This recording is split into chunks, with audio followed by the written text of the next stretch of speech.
And one day they will find it out. And I'm hoping that we won't find it out when we're standing right on the edge of the cliff just before we fall off. What technocracy represents is what is referred to today, in today's popular language, as a paradigm shift of the first magnitude. By a paradigm shift, paradigm is one of those words that's real popular today, but what that really means is your worldview. Everything that you look at out in the world, you filter through your brain. Some things you see and some things you don't. Some things make sense to you, others you just scan over them, you don't see them. And your person's worldview is extremely important. Today, most people's worldview simply cannot include a system that operates without money. They can't believe that the world can function without money, despite the fact that money itself has only been around for about 7,000 years. How did we ever get to where we got? Because there was about 2.5 million years in the Stone Age before man ever invented money. Money was an invention, nothing else. It was a useful one. A lot of technocracy's analysis is based on growth curves.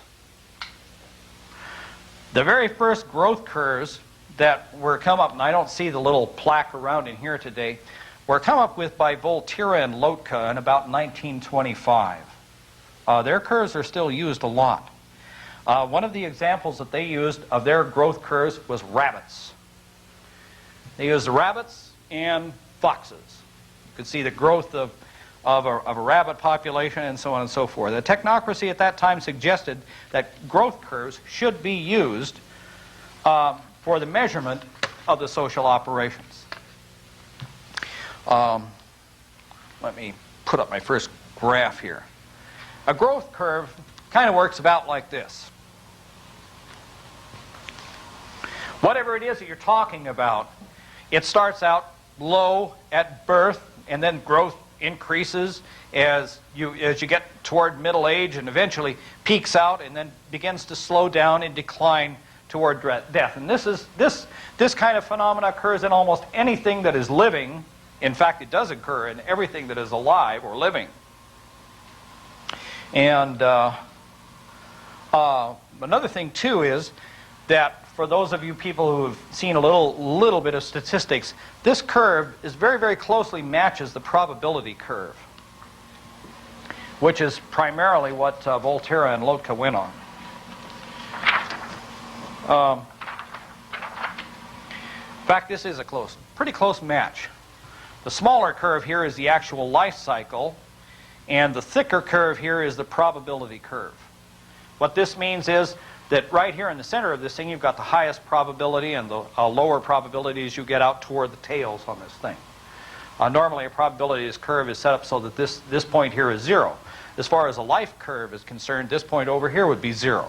Birth would begin over here through the peak Middle Ages, and then on down this way. And this occurs for almost anything.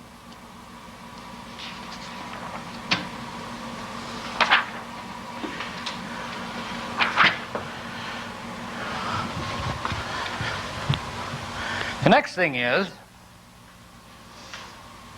that if you add up the total amount of area or the total amount of growth, say, that has occurred at any one period, and simply draw a curve that's based on that, you get what is called a growth curve. Like this. These are the type of curves technocracy has been looking at. Now, what you need here is a kind of an intuitive understanding of how a growth curve really operates. And I came across an outstanding example. You need something other than just looking at this mathematical abstraction, which is kind of what it is. This is a conversation that took place between Lucy and Charlie Brown. Lucy, what are you doing on top of that haystack? Charlie Brown, I'm looking for needles. Lucy, you'll never find one. Charlie Brown, sure I will. There's a lot of them in here. Lucy, how do you know? Charlie Brown, I threw them in there so I can practice finding them. Lucy says it will take you forever. Charlie Brown, it may be slow in the beginning, But as I get better, it will go faster and faster. The more needles I find, the faster it'll go. Lucy, stubbornly walking away. It'll take you forever to find the last one. I think they're both right. That is basically how these growth curves operate. We've all heard of a learning curve, but not very many have ever really seen one.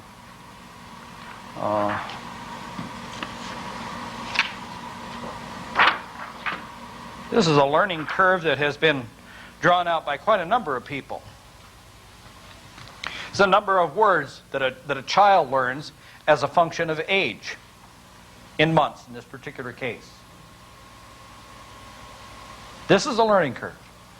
If you start out to learn something, no matter what it is, you're going to follow this thing. You're going to start out first, you're going to be a little bit lost as to what the heck is going on. You aren't going to know. You're going to be thrashing around a bit, scratching your head, wondering if you've got the right book, wondering if you've got the right teacher, if you're fortunate enough to have one, and finally, slowly but surely, getting your feet wet in some of the basic principles, and then as you do, your learning begins to increase. You're sort of getting the hang of it. And then it gets to the point where it really speeds up. You're really going through this thing. And then eventually it gets to the point where the subject itself is beginning to tail off. You've learned about what it is that you can learn from it, and the total amount of learning that is available begins to decline. It begins to tail off to where this thing gets flat. Growth curves can be used for a lot of things. Lots of things.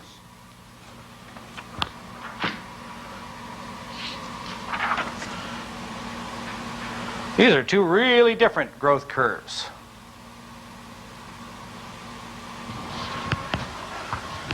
This is the growth, if you think, say, a confined space. This is in a controlled space. The total increase in the population of fruit flies, if there's nobody around swatting them. You leave them alone, let them go and make sure they got plenty of food. This will be what you will see in a confined space. They'll grow real fast here when things are really going good. They got plenty of food, nobody swatting them, so on and so forth. It'll grow until it gets to the point where it tails off. Why? Because they can't expand anymore. Well, what is this one down here at the bottom? This is obviously another growth curve, isn't it? In fact, it's a real good one. The one down here at the bottom, let me slide it up just a little bit. This is actually a growth curve of the number of automobiles in the millions in Italy. What is this thing? It's another growth curve. Looks just like the one up here.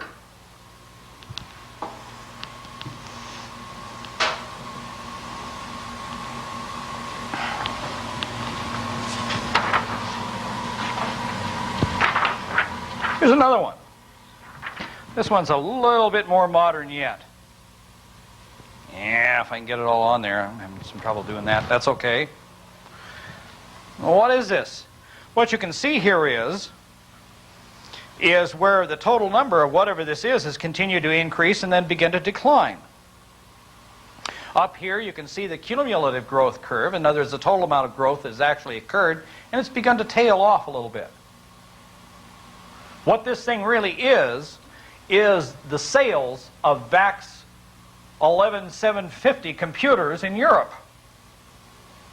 When the things were brand new, and there weren't very many of them around, people were buying them, but they couldn't buy very many of them because they weren't making so many.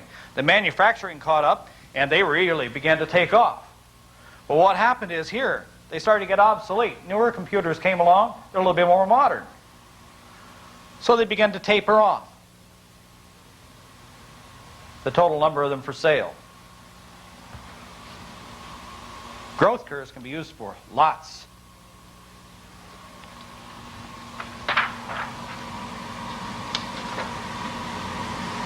Now, here's a really interesting use. Here's a regressive use of a growth curve. Yeah, get on there. I know you can do it. There we go. This is a growth curve of explorations in the Western Hemisphere. The growth curve of the